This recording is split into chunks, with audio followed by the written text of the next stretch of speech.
Hey guys, welcome back to the Girl Gone London channel. If you're new here, my name is Kaylin. I'm an American who's lived in the UK for almost 10 years, and today I am revealing the worst parts about living life abroad.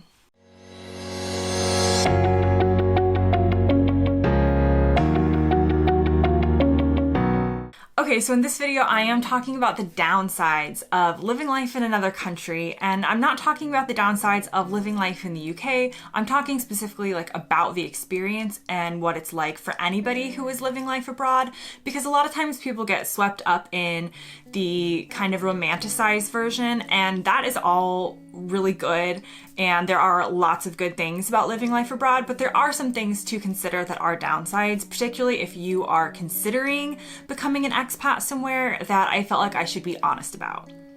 Okay, so the first downside is pretty obvious, but it's missing friends and family who live pretty far away, depending on where you move to. Obviously, here in the UK, from most places in the US, I'm about an 6 to 10 hour plane ride, and it makes it much more difficult to get back home to see people. The time difference also makes it harder to keep in touch with people. I wake up to text messages that I then respond to, but then they don't see for a couple of hours, and you underestimate how difficult it can be to keep in touch with people and keep those relationships going. A lot of people find that they lose out on some friendships that they used to have when they lived in the same country, not because people are trying to be rude or not respond, but you just start living this totally different life. And again, add on the time difference and the difficulty in getting back to see people, or the cost and difficulty in people coming to see you. It can really be hard to keep those bonds strong. And that was something that I did know going into life abroad, but it's definitely something to keep in mind. Okay, the next downside to living life abroad is always feeling like you don't belong in either country. So some people might have different experiences. For me, I've been in the UK for almost 10 years, and I feel like it's physically home, but it's not necessarily, I don't think I will ever feel 100% like I belong here fully. And that's not because people are making me feel like I don't belong or anything like that. I think it's just the reality of growing up and living somewhere for 18 years, which was when I lived in the States, and then transitioning to another country. I just don't see myself ever feeling 100% like I feel like I belong. And that has to do with my accent. It has to do with the words that I use. It has to do with cultural things that I just didn't grow up with and will never be innately part of what I do.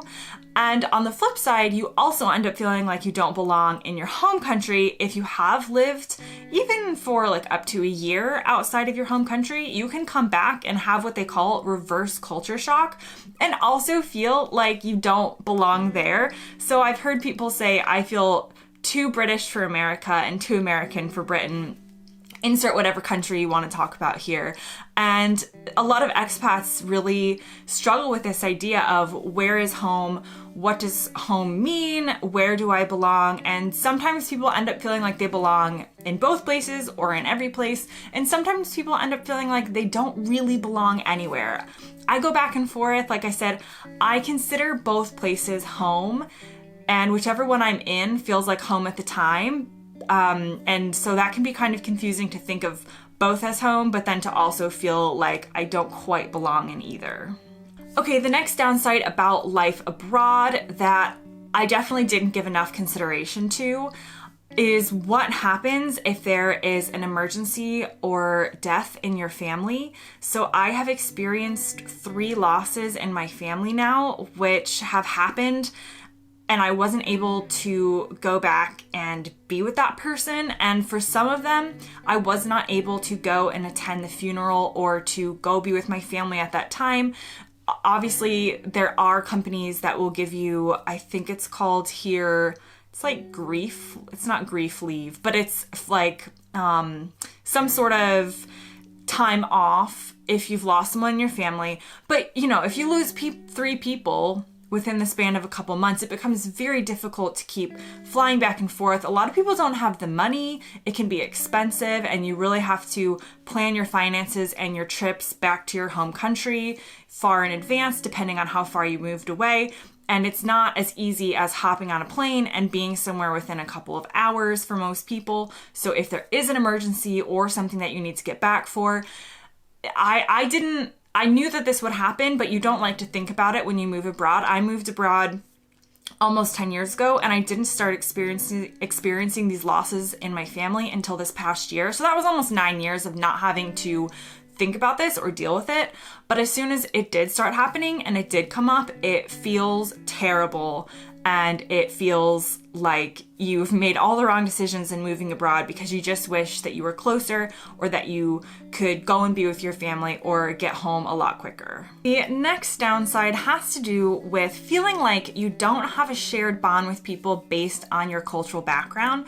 So whether it's in the workplace or with your neighbors or with friends that you meet here, you really underestimate how much of a relationship, whether it's coworkers or friends or whatever, has to do with your shared cultural backgrounds and cultural experiences. So the amount of times that I have to have someone explain to me who this British celebrity from the 80s or 90s or whatever is, or this toy that everyone used to play with, or just shared experiences that they had growing up in the UK during a certain time, it can be really difficult to feel like you are always having to have someone explain those things to you. And it's not even just related to the past either. It's also things in the present that just culturally you're inherently not as tuned into, depending on your expat experiences and who you hang out with or what kind of culture you're exposed to.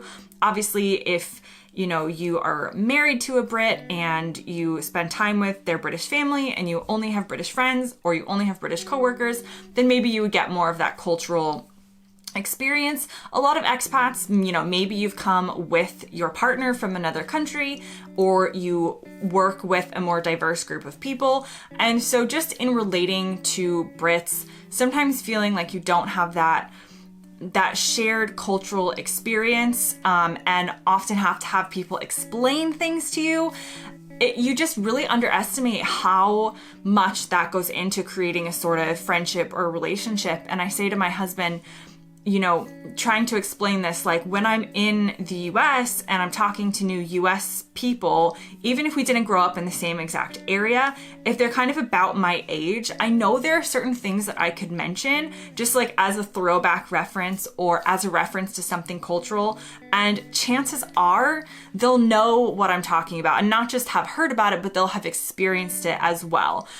It's just part of how we relate to people. And you can obviously build friendships based on things that are happening now and things that are happening in your life, and nothing cultural, but cultural references and historic references. I don't mean about old wars. I mean things that might have happened in the media or on TV, on the radio, celebrities back in the day. You would be surprised how much this comes up, particularly in workplaces. So constantly feeling like I have no idea what people are saying, even though I have lived here 10 years and they're still making references that I don't get, can be a very isolating part of being an expat. And the last thing I wrote down as a downside of life abroad is visa stress. So I am fully on board with the fact that I had to qualify for certain visas. I've had to go through the visa process. I have been on 6 different types of visas, so I've really gone through this. I've just applied for my indefinite leave to remain, hopefully get citizenship at some point this year, but it is so stressful.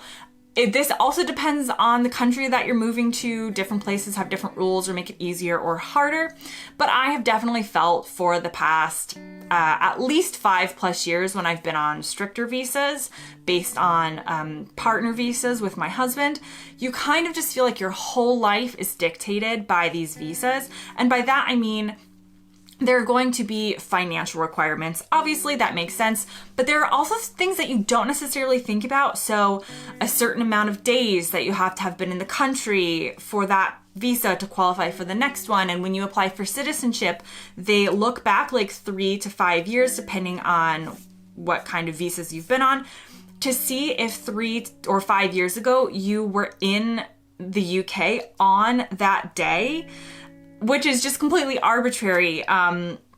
So you have to kind of keep track of all, like, you know, years and years and years of your life. Think of, if you don't live abroad and if you're not an expat, think about every single thing you do, you need to document.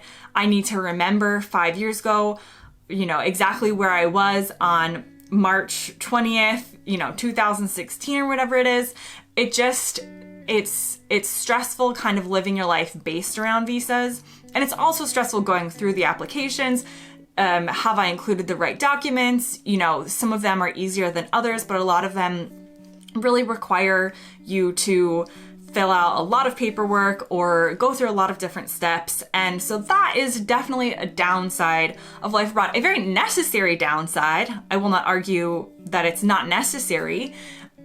I'm just super happy to hopefully be coming to the end of it soon, because it does add another layer of stress when you're trying to adapt to living in a new country and also dealing with visa stress and things like that. Okay, so that brings me to the end of this video. A lot of them are more obvious downsides, but some of them I didn't necessarily give major thought to before I moved abroad, and I feel like this channel is meant to be an honest experience of living life in another country, and those are some of the obvious downsides wherever you choose to move to. I'm not saying it's not worth it, I'm not saying don't do it, and I'm not saying that I regret it. I'm just saying those are the things to keep in mind that might be obstacles along your journey. So I hope you enjoyed this video, and I'll see you guys next time.